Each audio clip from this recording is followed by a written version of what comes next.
हाँ, मैं दुर्गेश गुप्ता। मैं आज सिंथेसिस में आपके लिए यूज ऑफ नॉमिनेटिव एब्सोल्यूट का विषय लेकर के आया हूँ और आप को यह बताएंगे कि नॉमिनेटिव एब्सोल्यूट क्या है, सिंथेसिस में इसका प्रयोग कैसे किया जाता है। चलिए जो है कि नियम पर इस पर जो है कि ध्यान देते हैं। नॉमिनेटिव का अर्थ होता है कर्ता, नॉमिनेटिव का अर्थ होता है कर्ता और एब्सोल्यूट का अर्थ होता है स्वतंत्र। नॉमिनेटिव एब्सोल्यूट उस कर्ता को कहा जाता है जो वाक्य में स्वतंत्र रहता है। नॉमिनेटिव एब्सोल्यूट उस कर्ता को कहा जाता है जो वाक्य में स्वतंत्र रहता है और ऐसे कर्ता का प्रभाव किसी दूसरे वाक्य की क्रिया पर कोई भी प्रभाव नहीं पड़ता, कोई भी जो है कि प्रभाव नहीं डाल पाता। और ये आपका हमने पहला भी बता दिया, दूसरा भी आपको समझा दिया। तीसरा जो है आपका नॉमिनेटिव एब्सोल्यूट का प्रयोग, माने इसे नॉमिनेटिव एब्सोल्यूट का प्रयोग पार्टिसिपल से पहले किया जाता है। जब भी किया जाएगा तो पार्टिसिपल से पहले रखा जाएगा, कर्ता के तौर पर रखा जाएगा, क्योंकि वह एक सब्जेक्ट के तौर पर कार्य कर रहा है और एक ऐसा करता है जो स्वतंत्र है, वाक्य में स्वतंत्र रहता है। चौथा, यह न तो किसी फाइनाइट वर्ब का कर्ता होता है, नॉमिनेटिव एब्सोल्यूट जो होता है यह किसी मुख्य क्रिया का कर्ता नहीं होता है और ना ही यह कर्म होता है। इसका प्रयोग पांचवें के तौर पे हम समझा रहे हैं, इसका प्रयोग हम तब करते हैं, नॉमिनेटिव एब्सोल्यूट का प्रयोग तब करते हैं जब दो वाक्यों के कर्ता अलग अलग हों, जब दो वाक्यों के कर्ता अलग अलग हों और दोनों वाक्यों में कारण और परिणाम का संबंध देखा जाए। जब कारण और परिणाम का संबंध देखा जाएगा तभी जो है कि हम इनका इस्तेमाल करेंगे, हम तभी जो है कि नॉमिनेटिव एब्सोल्यूट का प्रयोग करेंगे। चलिए अब सीधा हम आपको एग्जाम्पल पर ले चलते हैं और एग्जाम्पल के माध्यम से आपको बताने का प्रयास करते हैं।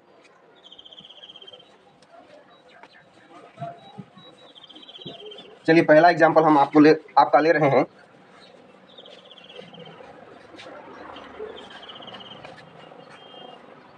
पहला example, the sun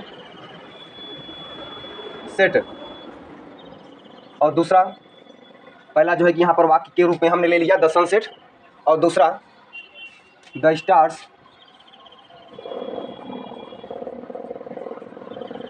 came up in the sky, यही लिख दे रहे हैं। अब देखिए इसको कैसे बनाएंगे, पहले तो हिंदी अर्थ जाने। द सनसेट, सूर्य निकल गया, ओह सॉरी, सूर्य स्थापित हो गया, सूर्य छिप गया। द सनसेट, सूर्य छिप गया। The stars came up in the sky, और तारे आकाश में निकल आए। अब देखिए जो है कि पहला जो है कि वहाँ पर क्या कारण किया है कि सूर्य जो है कि वहाँ पर छिपा है, सूर्य जो है कि वहाँ पर छिपा है और सूर्य के छिप जाते ही तारे क्या हो गए हैं, आकाश में निकल आए हैं, आकाश में आ गए हैं। तो अब यहाँ पर ये आपका जो है कि यहाँ पर कारण रहा, कारण क्या रहा कि सूर्य छिपा है और वो संबंध क्या दर्शा दिया परिणाम के तौर पर, परिणाम में क्या दर्शाया कि सूर्य के छिप जाते ही उसका क्या यह परिणाम निकला कि तारे जो है कि आकाश में निकल आए। तो इससे जो है कि अब हम इस तरीके से यहाँ पर अब बता सकते हैं। देखिए ये हमारा जो है कि एक्टिव वॉइस है, पैसिव वॉइस नहीं। जब हमारा एक्टिव वॉइस होगा तब हम उसे वहाँ पर जो है कि पार्टिसिपल का प्रयोग करके इस्तेमाल करते हैं। तो ऐसे कंडीशन में हम पार्टिसिपल के तौर पर यहाँ पर हैविंग शब्द लगाते हैं। हैविंग, द सन, ये हमारा स्वतंत्र रूप से यहाँ पर रखा गया है। द सन हैविंग सेट, क्रिया का थर्ड रूप हैविंग सेट। अब द स्टार्स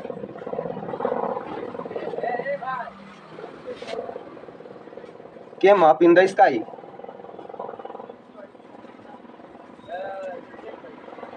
चलिए इसका हिंदी देखते हैं। इसका हिंदी क्या हुआ, सूर्य के छिप जाते ही, सूर्य के छिप जाते ही तारे आकाश में निकल आए, सूर्य के छिप जाते ही तारे आकाश में निकल आए। अब दूसरा एग्जांपल आपको ले रहे हैं यहाँ पर। The king died, the king died, राजा मर गया या राजा की मृत्यु हो गई। दूसरा, his elder son, his elder son throne, his elder son came to, came शब्द लगाएंगे पहले, केम टू द थ्रोन। ये राजा मर गया, उसका बड़ा बेटा, उसका बड़ा लड़का सिंहासन पर विराजमान हुआ या सिंहासन पर बैठा। तो अब देखिए यहाँ पर दोनों का जो है कर्ता यहाँ पर क्या है, अलग है, दोनों वाक्यों के कर्ता अलग अलग है और दोनों ही जो है वहाँ पर क्या है, स्वतंत्र हैं। और ये जो है कि टेंस आपका जो जा रहा है ये आपका एक्टिव वॉइस में है, न कि पैसिव वॉइस में। तो जब एक्टिव वॉइस में है तो पार्टिसिपल के तौर पर हम वहाँ पर क्या लगाएंगे, हैविंग शब्द का इस्तेमाल करेंगे। तो अब हम देखते हैं द किंग हैविंग डाइड, राजा के मर जाते ही या राजा के मरते ही, हिज एल्डर सन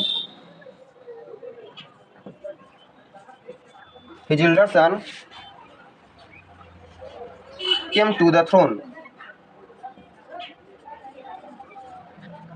इसमें क्या कारण निकला था कि राजा मर गया था और परिणाम यह निकला कि उसका जो है कि बड़ा लड़का जो है सिंहासन पर विराजमान हुआ, बैठा।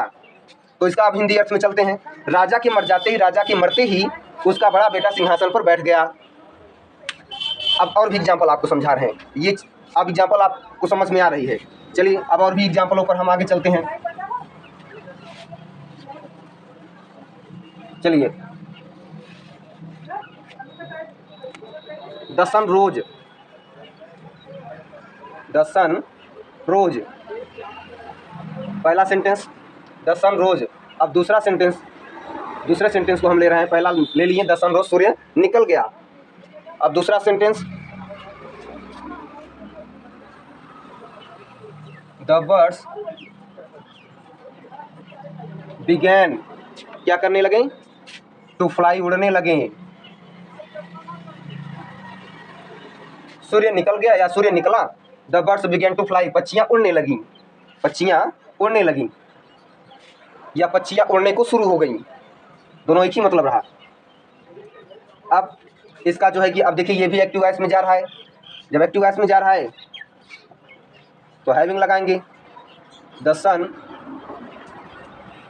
Having risen, the sun having risen, the birds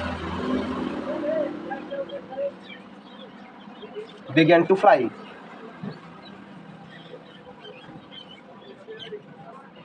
began to fly.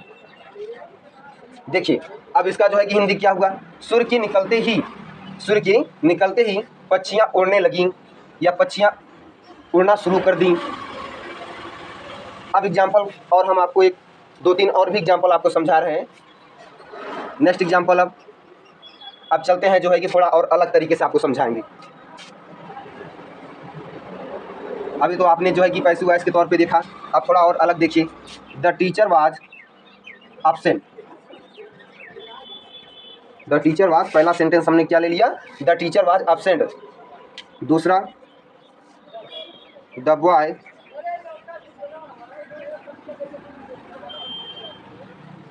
Left the class,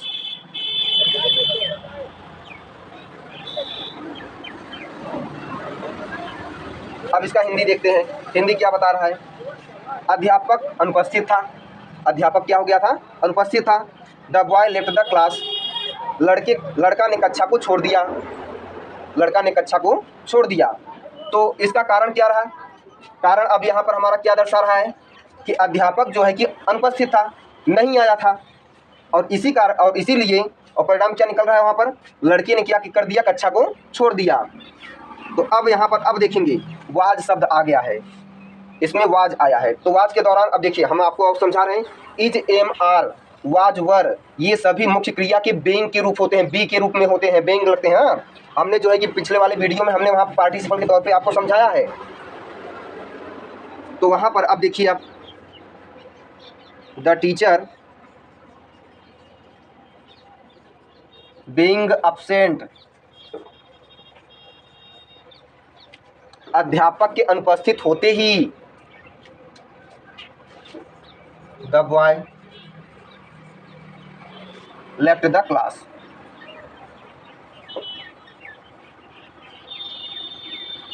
अध्यापक के अनुपस्थित होते ही लड़के ने कक्षा को छोड़ दिया। ठीक, ये भी आपको समझ में आ गया। अब चलिए जो है कि और भी एग्जाम्पल पर चलते हैं। तो आपको ये भी समझ में आया कि जहाँ पर इज, एम, आर, वाज, वर का प्रयोग किया जाता है या सेंटेंस में आए तो ऐसे कंडीशन पे हम पार्टिसिपल मुझसे बदलने के लिए बी, बेइंग का रूप जो है कि इस्तेमाल कर देंगे, बी का रूप ना। तो अब जो है कि एक और इसी तरीके से समझा रहे हैं। The picture was interesting, the picture was interesting. दूसरा, we enjoyed it very much.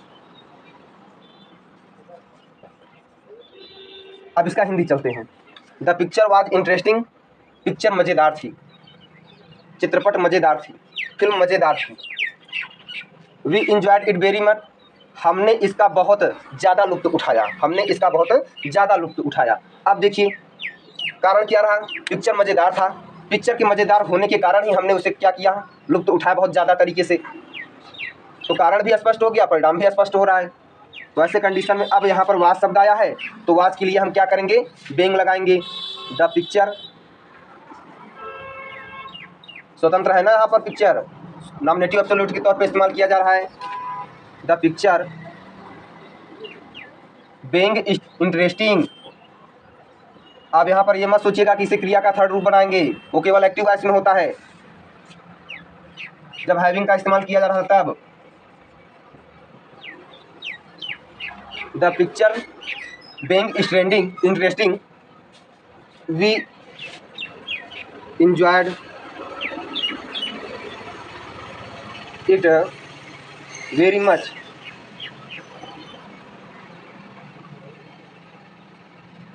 समझ में आ रहा है अब आपको? चलिए एक और जो है कि अब इसका हिंदी बता रहे हैं आपको। द पिक्चर बेइंग इंटरेस्टिंग, चित्र के मज़ेदार होते ही हमने इसका बहुत ज़्यादा लुत्फ़ उठाया। अब एक और आपको समझा रहे हैं जो पैसिव वॉइस में रखा जाएगा। अभी तक आपने जो है कि वहाँ पर जो है पार्टिसिपल से जो एक्टिव वॉइस में देखा, एक्टिव वॉइस से अब आपका जो है कि यहाँ पर जो है कि सिंपल तौर पे रखा जा रहा है, वहाँ पर मुख्य क्रिया के तौर पे ईजेएमआर वाज वर्ब को रखा गया है। अब हम एक ऐसा सेंटेंस चलेंगे, एक ऐसे सेंटेंस की ओर बढ़ेंगे जो आपका पैसिव वॉइस में हो। चलिए जो है कि उसको भी समझा रहे हैं हम यहाँ पर। The captain was killed, the captain was killed,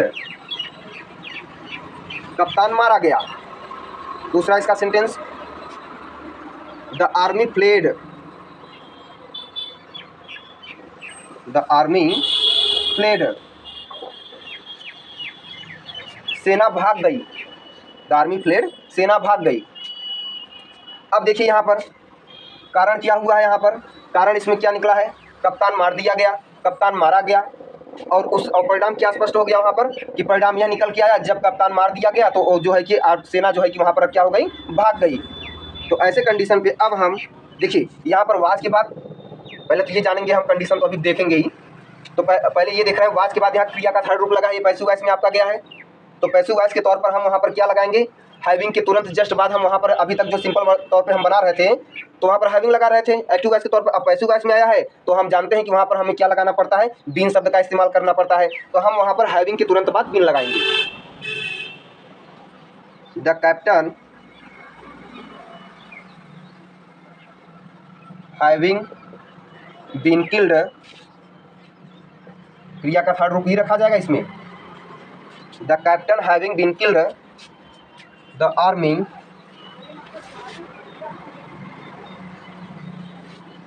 fled,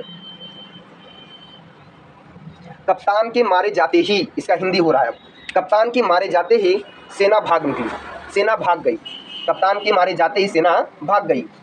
तो अगर आपको हमारी यह वीडियो पसंद आई होगी तो आप जो है कि एक लाइक और या सब्सक्राइब अवश्य करें। और आपको अगर ये वीडियो नहीं भी अगर समझ में नहीं आती है और थोड़ा बहुत यदि आपको सस्पेंस महसूस होता है तो आप हमारे कमेंट बॉक्स में जाकर आप टिप्पणी कर सकते हैं। हम आपकी कमेंट को एक्सेप्ट करके हम वहाँ पर एक नया वीडियो बनाएंगे। चलिए आज के लिए बस इतना ही, धन्यवाद।